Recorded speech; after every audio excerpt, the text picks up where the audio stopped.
So one of the key things that we're hearing from the executives that we speak to on a daily basis is this idea that expectations around customer experience are changing.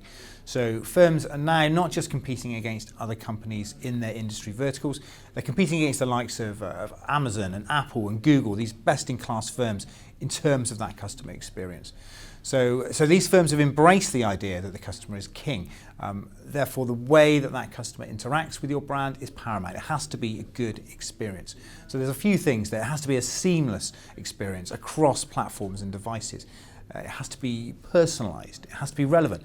It has to contain an element of self-service, and most of all, it has to be easy. You have to be easy to interact with, you have to be easy to do business with, and most of all, it has to be easy to resolve any issues or complaints. So those best-in-class firms, they offer all that. The smart firms are at least recognizing this and moving to compete on that same level. So, for example, if you're a bank and you're no longer just looking at other banks and trying to outperform them, you're looking outside of your own industry and seeing how your own customers' expectations are being influenced by every interaction they have with every organization, whether that be e-commerce sites or airlines or hospitality firms or phone companies, restaurants, etc., you name it.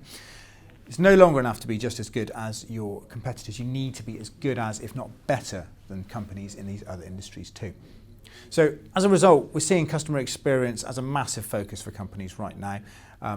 A recent Gartner survey, I think, said that 89% of firms plan to compete on the basis of customer experience next year in 2016. So that means we should see customer experience levels rise across the board. However, with pretty much everyone now focusing on this area, it does mean that I think it's going to be a little bit more difficult, increasingly difficult, to differentiate on customer experience. The quicker firms are able to move on this, obviously the more advantage they'll see, but even so it does highlight the fact that a great customer experience is increasingly just becoming the bare minimum expectation. It's the norm. It's just going to be business as usual, and this is really why customer experience has to be a key focus for companies going forward.